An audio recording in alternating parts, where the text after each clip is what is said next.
Alright guys, time to pressure wash it. I'm going to use my Sunjoe electric pressure washer. It's great for just doing little small jobs at home. So here we go.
Alright, so that was pretty easy. It was just 4 bolts.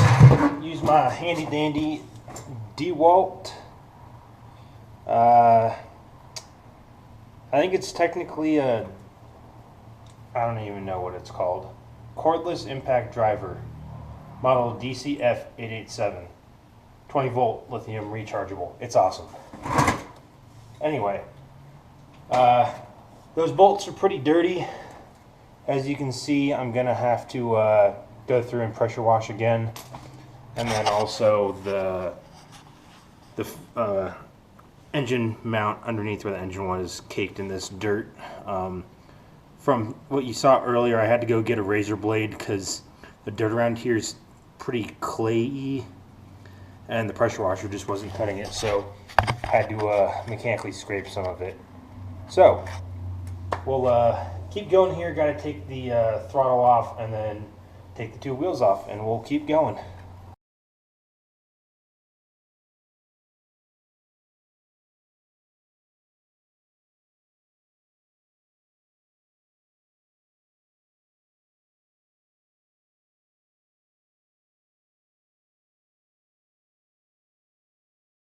Alright guys, so just taking off the seat, and you can see here on this side it has, I don't know what those are called, but you know, as you put more torque on it, it grips into the wood. On this side, unfortunately, it didn't stick as we were pulling it out, so it is stuck on the bolt. We'll just get it with some pliers and get off, and hopefully it sticks to the wood when we put it back in. Alright, so here's the problem. Whoever installed the seat used red Loctite, and that would explain why it ripped that piece out. So we'll get that cleaned off, make sure we don't use any Loctite in the future.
Alright guys, here's the bike as it sits at the end of today. It took about 3 hours to do all that paint removal with a wire cup and my corded electric drill. I do dig the brushed steel look, however obviously that's not good for long term. So we will leave it as is for tonight, and we're going to go head off to the store, get some spray paint, some engine oil, so we'll do an oil change, some chain cleaner and lube, and that should be everything that we need. We'll tomorrow we'll go ahead and pull apart that throttle, see if it's in the grip itself or if it just needs a new cable. But that's it for today, guys, and we'll see you tomorrow. Hey guys, it's following morning. It is crazy windy outside. I don't know if you can hear it, but it's making the roof howl and whatnot. So we're stuck inside painting today. Got some old bed sheets from way back in the day. Just set up here in the garage so I don't overspray my garage door. I'm going to be trying to sell the house soon. And went through, sprayed some brake cleaner on it, did one last wipe down of any dust and paint particles that are left. I'm going to be painting it with a couple cans of spray paint. I opted to go with this Krylon all-in-one paint and primer. Going with the gloss red pepper. It was the closest thing to a race red that they had at Lowe's. So let's get started.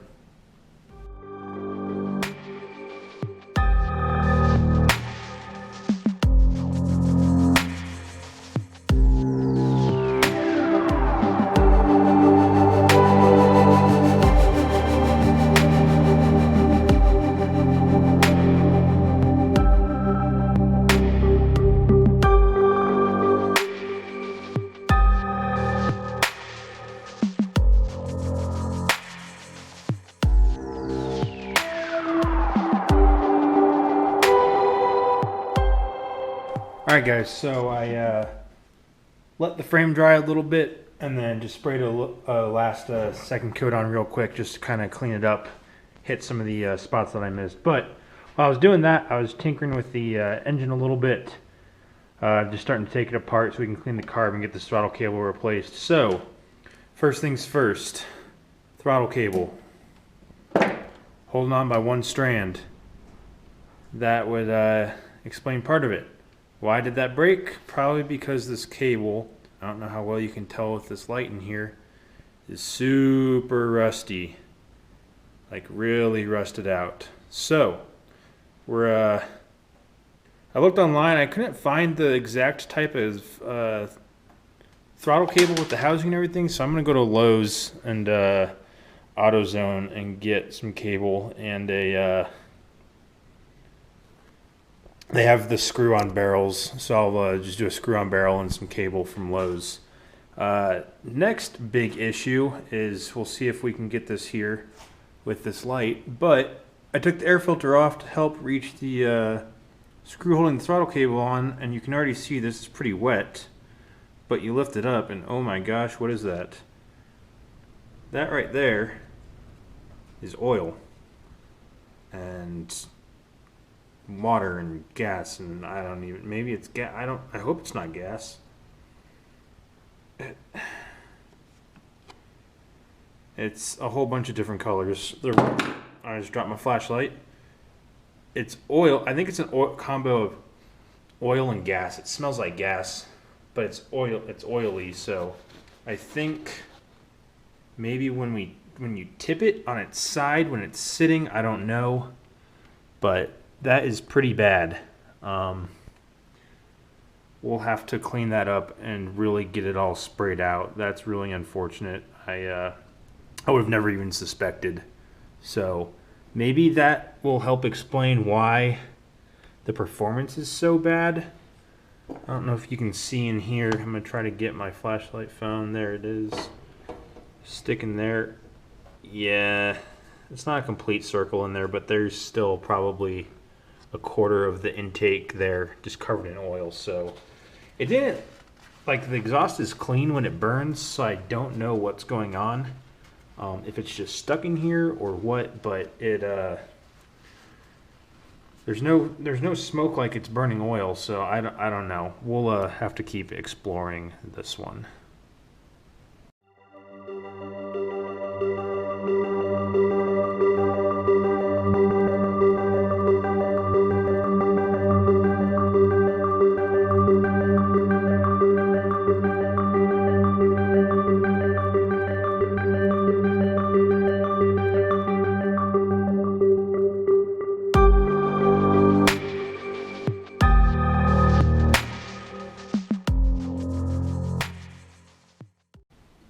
All right, guys, so I put it back together.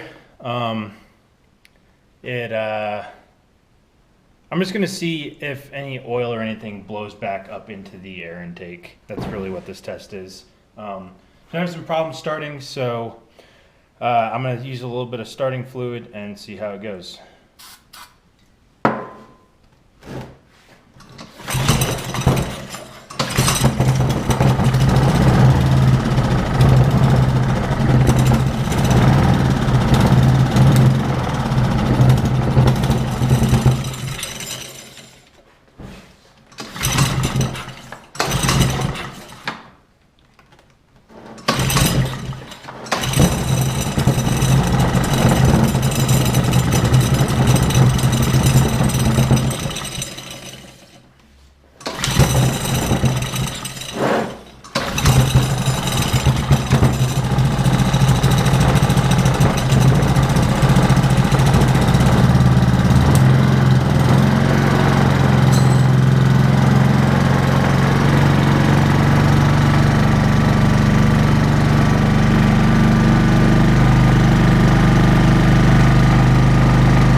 Alright, looks like it still wants to be run with the choke on, so we'll let it warm up and I'll report back. Alright guys, so I just ran it for about 10 minutes out in the grass because it was bouncing around on the workbench and nothing came back up the intake. So I think what happened there was I think he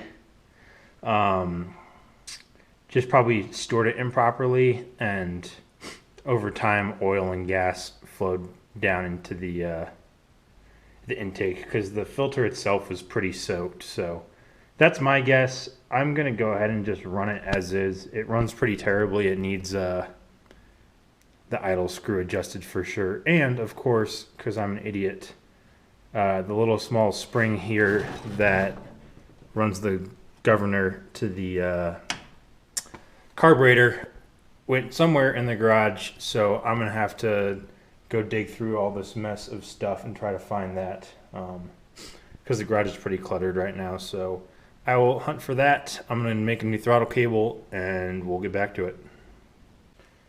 All right guys, so I just made a trip to the hardware store. I got a new air filter, a new throttle cable, and some RTV for the head.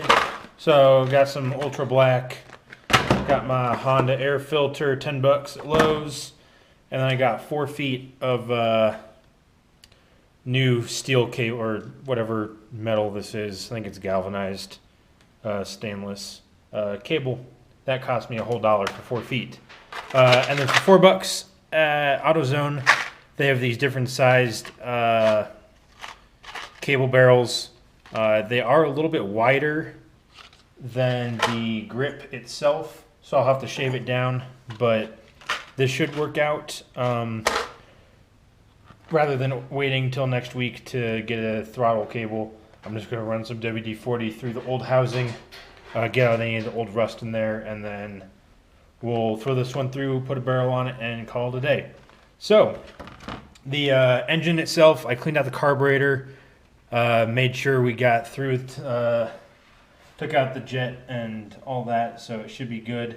I did not find the governor spring. Fortunately, they sell it on Amazon for $6, so rather than tearing apart my whole garage, I just spent the $6 and it'll be here Monday. So for the time being, we'll just run without a governor and make sure we don't go too hard on it. And that's going to be that. And here's engine's already warmed up, so here's a start without a choke.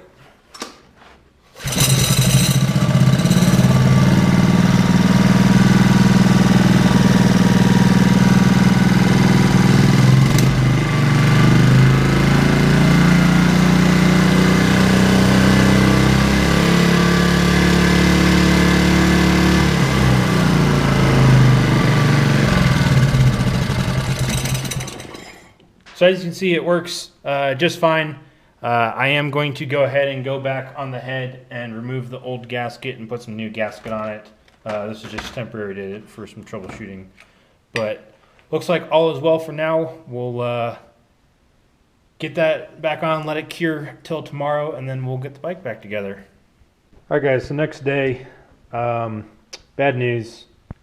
This is my current state of affairs. So, last night after I got it running, awesome, everything, I realized on the bench there was a dowel that I had forgot to put in. So, of course, I had to take it back apart and put that back in, tried to fire it up, wouldn't fire up.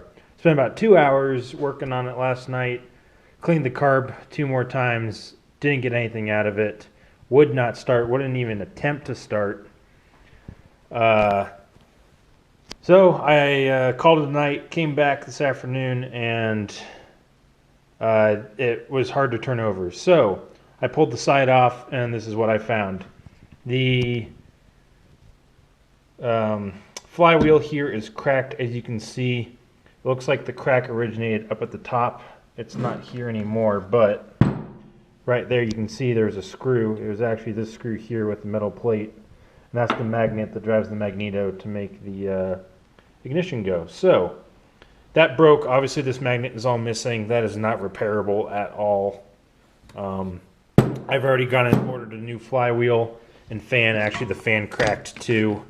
It's hard to see, but it's cracked in here a little bit. And that was in line with where the crack was. So I have no idea how that happened. My suspicion is that when I was bench testing it, the just vibrating back and forth because it wasn't secured to anything, just stress fractured it over time. And then it just so happened that when I took the dowel off again, or went to go put the dowel back, it ended up expanding to the point here, because obviously now this is not round because it's still intact at the bottom, but up here it's split, so it's no longer a perfect circle, and that's why it wouldn't turn over against the ignition brushes there. So next week I'll get that in. In the meantime, we'll continue cleaning this up because there's a bunch of dirt that was back here behind the flywheel, and get the frame back together so it's ready for our engine when that flywheel gets in.